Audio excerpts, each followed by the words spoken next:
तो दोस्तों ये है एग्जाम्पल नंबर 2 हमारे चैप्टर नंबर 1 का। ठीक है, इससे पहले हमने यूक्लिड्स डिवीजन एल्गोरिदम और डिवीजन लेमा जो है उनको समझ लिया है। तो उस जो हमको समझाया गया एनसीईआरटी में कि भाई यूक्लिड्स डिवीजन लेमा है और यूक्लिड्स डिवीजन एल्गोरिदम है, तो उनको यूज़ करके हमें अब ये एग्जाम्पल सॉल्व करना है। ठीक है, तो सबसे पहले क्या देख लेते हैं क्या कह रहा है।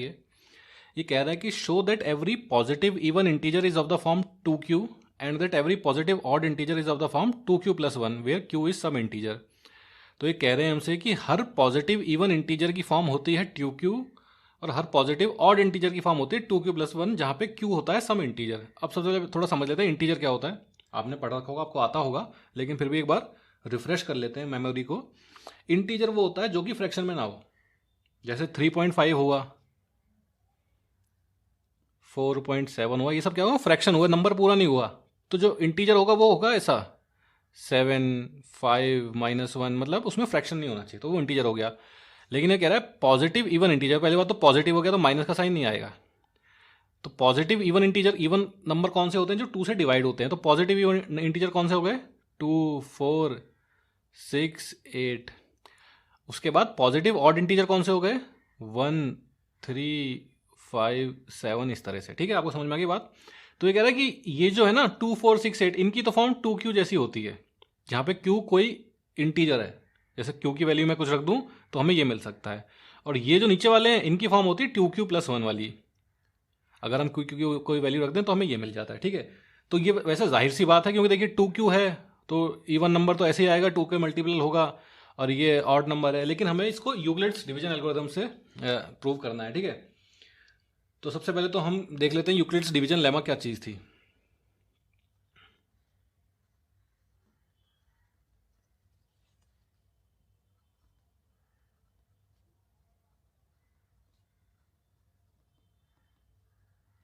इसमें हमसे कहा गया था कि a is equal to BQ+R। ठीक है, जहां पे कि R की वैल्यू क्या थी, R की वैल्यू थी 0 या 0 से बड़ी या B से छोटी, और a is equal to BQ+R, जहां पे कि a is greater than B and a, B are positive integers. साथ ही साथ ये जो क्यू आर है, Q, R are also integers. ठीक है, तो ए क्या हो गया, A and B are positive integers. तो देखिए हमसे पॉजिटिव इंटीजर की बात हो रही है, तो 2q और 2q+1 फॉर्मूला आनी है। तो देखिए q के साथ हमारे मतलब b के साथ q है, तो कुछ अगर b की वैल्यू 2 ले लें तो कुछ इस तरह की फॉर्म आ जाएगी। तो ठीक है, ट्राई करते हैं। हम कहते हैं कि let b is equal to 2। तो हमारा a क्या बन गया, a बन गया हमारा 2q+r, और r क्या बन गया हमारा, r की वैल्यू क्या क्या हो गई, r की वैल्यू देखिए 0 और b के बीच में थी ना, तो b की वैल्यू हमने 2 ले ली। तो r की क्या क्या वैल्यू हो जाएगी, देखिए एक तो r की वैल्यू होगी 0, क्योंकि ग्रेटर देन इक्वल टू 0 है, तो इक्वल टू है तो 0 तो आएगा। उसके बाद देखिए r इंटीजर है, तो 0 से और 2 के बीच में कौन कौन से इंटीजर आते हैं, सिर्फ एक आता है 1, 0, 1, 2, 3 ऐसे चलता है। तो इंटीजर्स जैसे लिख लेते हैं हम, 0, 1, 2, 3, 4, 5।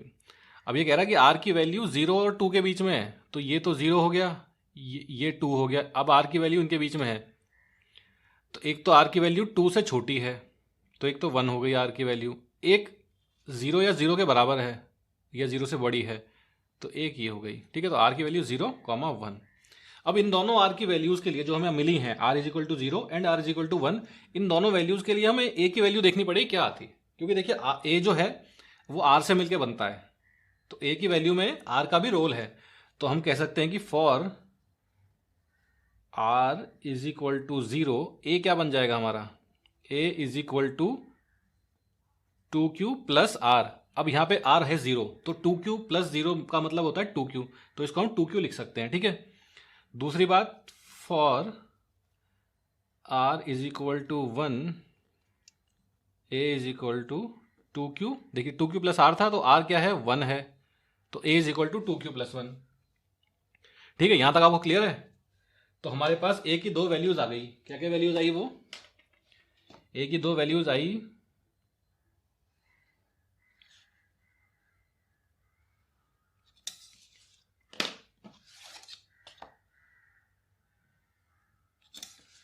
देखिए ए की दो वैल्यूज आई, a is equal to 2q and a is equal to 2q+1। इसको मैं यहाँ लिख लेता हूँ,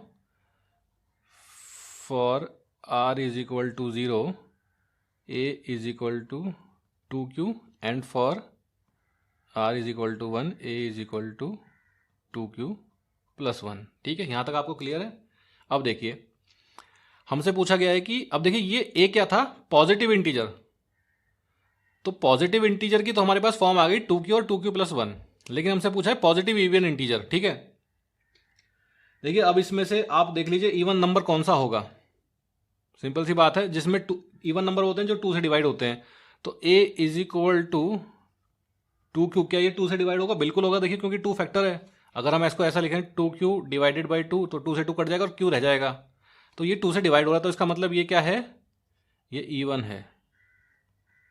उसके बाद a is equal to 2q+1, ये क्या है, देखिए क्या ये डिवाइड होगा 2 से, 2q+1 डिवाइडेड बाई 2, इसको ऐसा कुछ लिख सकते हैं 2q डिवाइडेड बाई, ये देखिए जो ऐसा होता है इसको कैसे करते हैं हम, ये जो 2 होता है ये दोनों के साथ आ जाता है, तो 2q डिवाइडेड बाई 2+1/2, तो ये 2 था ना, एक बार इसके साथ आ गया और इसके साथ आ गया, जिसको हम अलग अलग करते हैं जब, तो 2 से 2 कट गया, तो ये हो गया q+1/2। अब देखिए q है एक इंटीजर, जैसे कि 1 3 4 5 9 10, और ये क्या है, फ्रैक्शन है, 0.5 है। 1 डिवाइडेड बाई 2 क्या होता है, 0.5 होता है।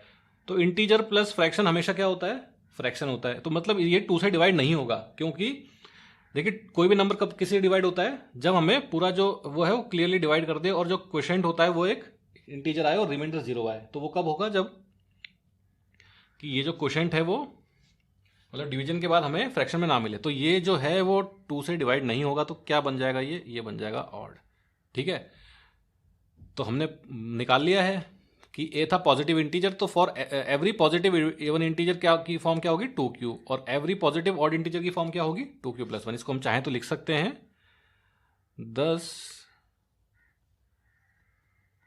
Every positive even integer is of the form 2q and every